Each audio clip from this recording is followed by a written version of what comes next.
বাংলা বলায় বাংলাদেশি তকমা, আটক, নির্যাতন, বাংলাকে বাংলাদেশি ভাষা হিসেবে দাগিয়ে দেওয়ার অভিযোগ। বঙ্গভবনে দিল্লি পুলিশের চিঠি নিয়ে সরব তৃণমূল। দিল্লি পুলিশকে নিঃশর্ত ক্ষমা চাওয়ার দাবি তৃণমূল কংগ্রেসের। অবিলম্বে দিল্লি পুলিশের নির্দেশ সংশোধনের দাবি, অভিযুক্ত আধিকারিকদের বিরুদ্ধে কড়া ব্যবস্থার দাবি।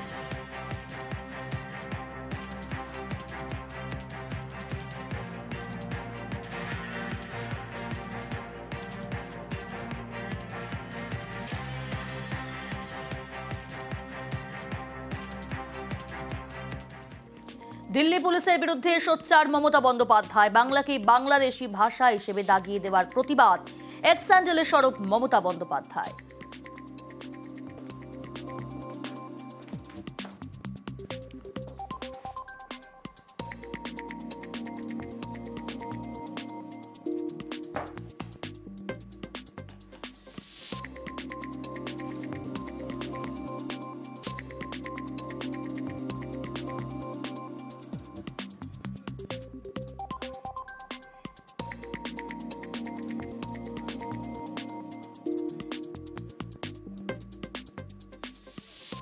বাঙালি নির্যাতনে সরব অভিষেক বন্দ্যোপাধ্যায়। বিজেপির বিরুদ্ধে সরব অভিষেক। বিজেপিকে বাংলা বিরোধী বলে নিশানা দিল্লি পুলিশ, বিজেপি ও স্বরাষ্ট্র মন্ত্রকের ক্ষমা দাবি।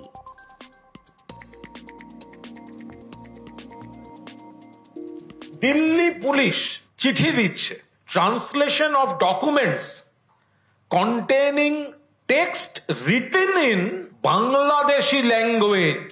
বাংলা ভাষাকে বাংলাদেশি ভাষা বলছে। কে বলছে? বিজেপি বলছে।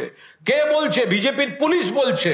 নরেন্দ্র মোদীর পুলিশ বলছে এটা শুধু প্রশাসনিক ভুল নয়, বাংলার বিরুদ্ধে, বাঙালির বিরুদ্ধে পরিকল্পিত চক্রান্ত। এত বড় সাহস লিখছে বাংলাদেশি ভাষা। যে ইনভেস্টিগেটিং অফিসার এটা পাঠিয়েছে তাকে সাসপেন্ড করতে হবে। অমিত শাহ, যিনি এই পুলিশের দায়িত্বে, এবং কেন্দ্রীয় সরকার, তাদের দুঃখ প্রকাশ করতে হবে, ক্ষমা চাইতে হবে। আপনি বাংলাদেশের একটা বই নিয়ে এসে পড়ুন আর পশ্চিমবঙ্গের একটা বই, যে কোনো টেক্সট বই নিয়ে এসে পড়ুন, দুটোর মধ্যে পড়লেই বুঝতে পারবেন কোনটা সুবোধ সরকার লিখেছে আর কোনটা বাংলাদেশের কোনো। বাংলা ভাষায় কথা বললেই সে ভারতবাসী হয়ে যাবে, বাংলা ভাষায় কথা বললেই তার নামটা ভোটার লিস্টে রেখে দিতে হবে, এটা চলবে না।